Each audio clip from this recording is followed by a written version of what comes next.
Yo, welcome Flyffers. So today we want to take a look at the knight, to be more specific at the two-handed 1v1 knight. And we already did make an AoE knight video, so if you're more into AoE you should make sure to check this out as well. Or maybe if you're undecided if you want to go 1v1 or AoE. And before we are jumping right into the video, I noticed that only 75% of my viewers are actually subscribed to the channel, so let's make a deal. You watch this video all the way to the end and I'm pretty sure I earned your subscription by then. So now let's jump right in and let us take a look at what kind of items, what kind of sets, what kind of skills a two-handed 1v1 knight is actually using. And to even become a two-hand knight, you actually need to be a mercenary first. At level 15, you need to do the job change, and there will be guides available for all the job changes as well, so don't worry about this. And once you are level 60, you are able to turn into a knight with the second job change, and by then you are able to use two-handed weapons. And here for the two-handed 1v1 knight, we are actually focusing on two-handed swords. But there are also two-handed axes, but we will focus on swords for this build right here, since the axes are not as good for this build. Now let's take a look which is and what is important. Our most important stat is STR, because this will increase our base damage. It is pretty similar to a plate. But here we don't need any dexterity at all. We can get all this by our stat effects and stuff like this. So what else is important for us is the crit damage, as we will maintain our main damage source will be doing crits, and crit damage is the best damage source in Flyff Universe. So this will be huge. And since the mobs do hit us as well, we do need a bit of stamina and HP percent to maintain our health. Statting on a knight is pretty darn easy. It is full STR, similar to the plate. There's not a lot to say about it other than your passives will allow you to get to 100 attack speed without adding any dex or something like this. This is why you can go full STR pretty easy here. At level 60, you should have about 5.4k health. You're close to 100% attack speed right here. And you already have a bit of crit chance, so it is decent. Do note that the Flyff Relator did change, and this is with active Ringmaster buffs now. It's not without Ringmaster buffs like it was in the older guides. And at level 90, you did get a bit of health back, and as you can see right here, your crit chance is increased pretty much by almost like 4 times. So, and your attack is also at 3.6k, so you're pretty decent set here, and you will deal a good chunk of DPS like this. Now let's take a look which gear you actually need to become level 90. At level 15 or level 30, you will try to combine those sets. Those set is not worth farming, but if you can get a hold of 2 parts, that would be good to increase your hit rate by 10%. And with the level 30 set, you can combine those 2 parts until you get the 20% hit rate, and you can either get more of those parts to maintain the attack speed and the crit chance as well. This will result, it's not worth farming, but if you can get it, it's good. And at level 60, you will have your first set that you actually want to upgrade, and this is the Recon set. It's not giving you any great 1v1 potential other than the attack speed, but this set will result in you having almost 100% attack speed. And this is one of the sets with high demand, so you can upgrade it and sell it pretty fast. At level 90, you do want to switch up to your V's, and right here you're actually getting the first good 1v1 options as a set effect with the crit chance and the hit rate right here. But since you're only wearing this set until level 105, I do recommend only with a slight upgrade, so a +8 and 16% attack right there. Now let's take a look at the weapons. Early on, if you are 1v1, you can use basically any weapon there is. It doesn't really matter. Weapons that are good are the cannon axe or the flame sword that you can use, because they are giving you hit rate, which is neat early on. But once you're actually a knight, you want to take a look at the Guardian Big Sword, which is giving you crit chance. And since you're wearing this for quite a while, I do recommend with a slight upgrade here. And at level 90, you should switch to the Angel Big Sword.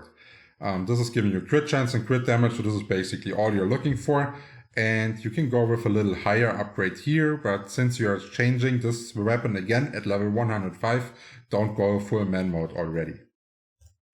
Now the jewelry is pretty straightforward as on most of the 1v1 guides. SDR is your main damage source, so you will either wear Vigor or Strengthy, and your earrings, you want additional damage, so you will wear a Demol or a Might Ear, and on your necklace you will either wear a Gore or a Pep, because they will give you HP and HP restoration. As always, the queen parts are drops from Clockworks, which are usually harder to get, so make sure you choose this wisely and try to get the best passives for your bucks, and don't like overpay Clockwork stuff just cause it's more rare, for example. Now let's take a look which skills are actually good. We already said to put a little element on your weapons. This is why empower weapons, so it can proc with the additional attack. And since we are using only swords, I do recommend going with a blazing sword or a sword mastery early on. I said at the beginning that you could use a Canon Axe, for example. If you do drop one, you can also go for like the Axe masteries, because you do have enough points. If you only drop like swords early on, don't even bother upgrading the axes. If you don't want to level with 101 auto attacks early on and you rather level with skills, you can use the slash keen wheel combo. This means you will put slash in your first slot in your action slot and then follow it up with 4 keen wheels. And this will also deal a decent amount of damage that you can use to level easy in the early stages. Now, once you are a knight, there's 2 options that you need to consider. So Rage is an amazing attack, an amazing skill that you can use, which will boost your damage significantly, but it has one downside. It will decrease your HP as well. So use this wisely. Only use it if you can maintain the enemies. If you can't maintain it, you can also switch out your full STR build in adding a bit more stamina, so the minus 20 HP doesn't hurt you, and the bonus attack percent will definitely make up for the STR that you lost. And then there's one more to talk about that is important and is pretty interesting for the knight. It is the Heart of Fury, because this will deal damage based on your max FP you have. So it's basically 15% of your max FP that you can do. I don't think that will be that good in PvE, but for PvP this can be really important, because there you're rather having high amounts of stamina. I did do some testing if a full stamina knight can somewhat compete with a full SDR knight just because of this, but he can't, so the full SDR build is currently better. This skill is also a reason why you don't need any dex, because you will get attack speed and crit chance for free, like right here, and this will overall round out your build. So this is what it should look like. The skill setup is currently not up to date with the in-game, because the Heart of Fury is missing. But you do have enough skill points to maintain the Heart of Fury wherever it is right here. We don't know it yet, but you do want to have this max. So this is your early game leveling with slash keen wheel. Here are your passives. This is the rage skill that you have to use wisely. Now the playstyle is, like I always say, go to O, check for the motion, get the attack motion down on your taskbar to attack this. Do not double click mobs, it will be more efficient. And rage, use it wisely, don't use it when this will result in your death. And Heart of Fury you should always have up, but this will also cost you a bunch of FP.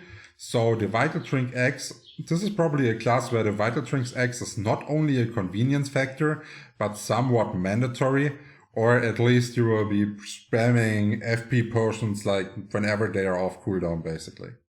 And if you want to level early on with your skills, don't forget to put them in the action slot and use an activation for the best DPS. Yeah, we are already at the end of the video. I hope you liked it and I earned your subscription by then. If there are any questions open, feel free to ask them in the comments. And we are also doing streams now on Twitch, so it would be nice if you come and check it out. And I wish you a good day. Cheers. you.